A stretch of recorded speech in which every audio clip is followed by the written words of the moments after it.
Hello everyone, I am Nirja Thakur and welcome to कुछ बातें with me. I hope you all are safe and doing well. Video शुरू करने से पहले अगर आपने हमारी चैनल को सब्सक्राइब नहीं किया है देन वीडियो को पॉज करें और अभी जाके चैनल को सब्सक्राइब करें and also don't forget to press the bell icon. Okay, so without wasting time let's get started.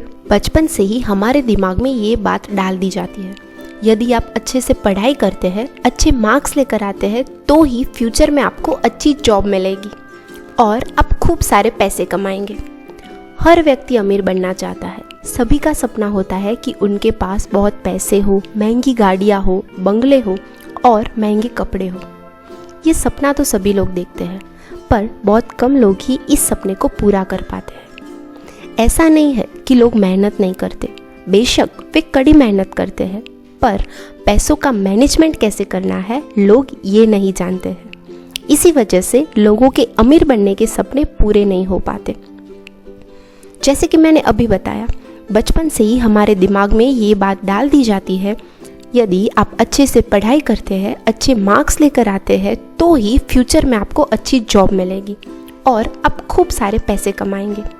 परंतु हमारे देश में बहुत से ऐसे लोग हैं जो बहुत ज़्यादा पढ़े लिखे हैं और अच्छी नौकरी में होते हुए भी वित्तीय तौर पर मजबूत नहीं है.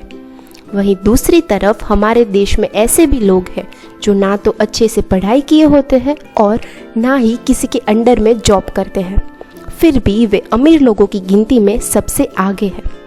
इसका सबसे अच्छा उदाहरण है धीरूभाई अंबानी जी.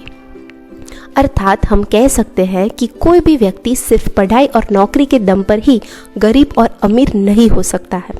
इसके लिए आपको फाइनेंशियल मैनेजमेंट को समझना बहुत ज़रूरी है.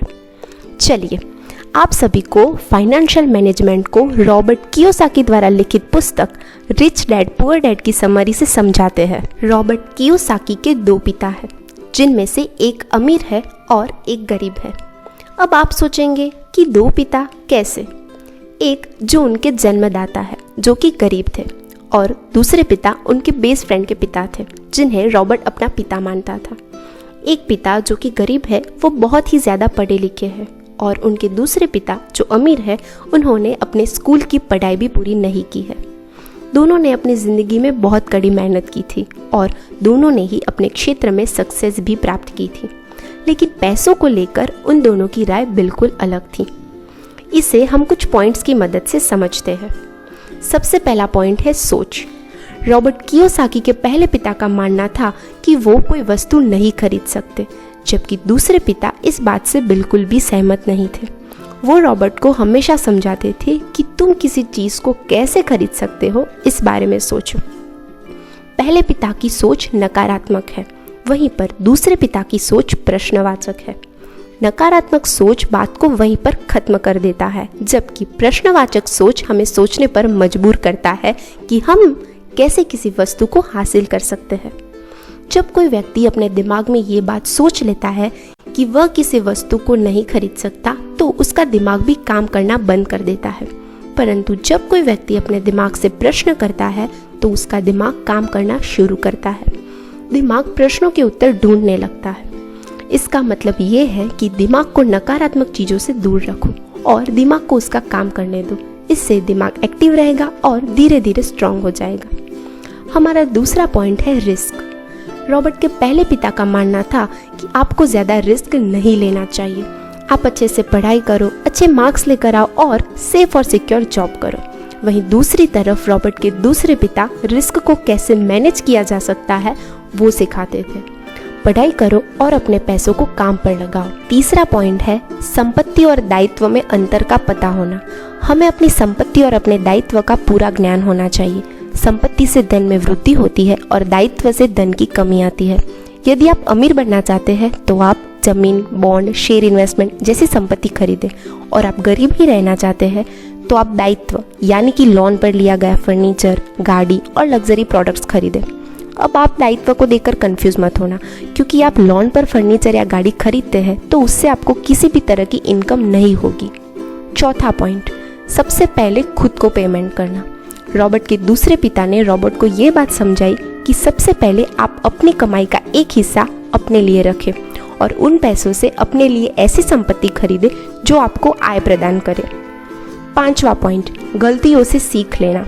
रॉबर्ट के दोनों पिता ने ही उन्हें ये बात समझाई थी कि यदि आप एक बार गलती करते हैं तो उस गलती की पुनरावृत्ति दोबारा नहीं करें, बल्कि उससे सीख लें और अपनी लाइफ में आगे बढ़े। हमारा 6ठा पॉइंट है पैसे के लिए काम। रॉबर्ट के अमीर पिता का मानना था कि हमें पैसों के लिए काम नहीं करना चाहिए, मतलब पैसों के पीछे हमें नहीं भागना चाहिए, बल्कि पैसों को हमारे लिए काम करवाना चाहिए। वहीं पर रॉबर्ट के दूसरे पिता रॉबर्ट को पैसे कमाने के लिए दबाव डालते थे। 7वां पॉइंट, मौके की पहचान करना। सभी को सही मौके की पहचान करना आना चाहिए। यदि आप सही मौके को पहचान नहीं पा रहे तो आप कभी भी अमीर नहीं बन सकते। 8वां पॉइंट, पैसे को सहेजने की समझ। वैसे तो सभी लोग पैसे को सहेज कर रखते हैं, पर यहाँ पर सहेजने का अर्थ अपने अलमारी या गुल्लक में अपने पैसों को रखने से नहीं है। यहाँ पर सहेजने का अर्थ है अपने पैसे को ऐसी जगह इन्वेस्ट करना जिससे कि आय होती रहे। साथ ही साथ ये भी ध्यान रखना कि पैसे को ऐसी जगह न खर्च किया जाए जिससे कि किसी भी तरह का इनकम ना हो। इस बात से फर्क नहीं पड़ता है कि आप कितना पैसा कमा रहे हैं, बल्कि इस बात से फर्क पड़ता है कि आप उन पैसों को कहाँ और कैसे खर्च करते हैं। दोस्तों, मैं आपको ये सलाह दूंगी कि एटलीस्ट एक बार ये किताब आप ज़रूर पढ़ें और साथ ही साथ इस पर अमल करें।